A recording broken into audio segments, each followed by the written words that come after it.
বলছেন, আসসালামু আলাইকুম শাইখ আহমদুল্লাহ, একজন মহিলা ওমরা করার জন্য প্রস্তুতি নিয়েছেন, কিন্তু ইতিমধ্যে উনি জানতে পারলো, উনি যখন বলছেন তো জানতে পারলেন লিখবেন, হ্যাঁ, যে ওমরা পালন করলে ওনার হজ ফরজ হয়ে যাবে। এই কথা কে বলল?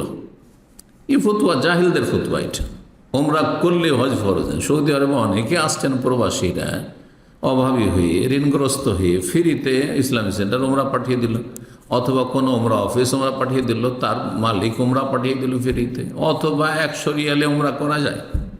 হ্যাঁ, কাজ চালাও ওমরা, শুধু বাস ভাড়া দাম্মাম থেকে 1400-1500 কিলোমিটার আপ ডাউন 100 রিয়ালেও করা যেতে পারে। হ্যাঁ, ওমরা করে চলে আসো, সে হজ ফরজ হয়ে হলো, বিপদে পড়ে যাবে না, মোটেই না।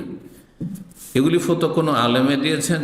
যদি কেউ ফতোয়া দিয়ে থাকেন তাহলে তিনি ভুল করেছেন ফতোয়া, অথবা তার ফতোয়ার ভুল ব্যাখ্যা বুঝেছেন, ভুল বুঝেছেন, সঠিক ব্যাখ্যা বুঝেননি।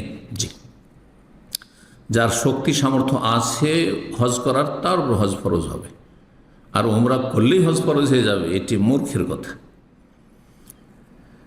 ওনার এখন হজও করার সামর্থ্য না হয় এবং ওনার মাহরামেরও সামর্থ্য না হয়, তাই হজ ফরজ হলে পরবর্তীতে যদি উনি হজ না করতে পারে তাহলে তো ওনার ফরজ আদায় হবে না। যেমনটা বললাম, ফরজ হওয়ার জন্য যা শর্ত রয়েছে তা হইতে হবে। এখন উনি সিদ্ধান্ত নিতে পারতেছেন না যে উনি কি উমরা করতে যাবেন কি না উমরা করতে যাবেন। ওমরার জন্য মাহরাম পেতে হবে, এই নয় যে উমরা করতে চলে আসবে মহিলাদের দলের। ওমরা মাহরাম থাকে তাহলে উমরা করবে, না হলে উমরা করবে না। ওমরা ওয়াজিব ফরজ না সুন্নাতে মুআক্কাদা, মাসলা ইখতিলাফ রয়েছে, হজে ফরজ।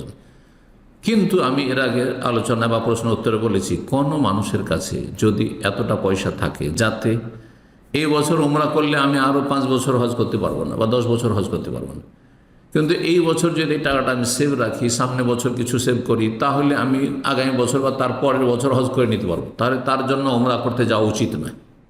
তার জন্য উমরা করতে যাওয়া উচিত নয়, কারণ হজ ইসলামের রোকন পক্ষান্তরে। আর হজে গেলে উমরা হয়েই যাবে, হজে গেলে হজে তামাত্তু বা কিরান করলেই উমরা হয়ে যাবে। সুতরাং উমরা করার কারণে আপনি 10 বছর পিছিয়ে গেলেন, হয়তো হায়াত সাথ দিল না, আপনার সুস্থতা সাথ দিল না, আপনার নসিব হজ হলেন, এমন ভুল করবেন না। জি, এতটুকু।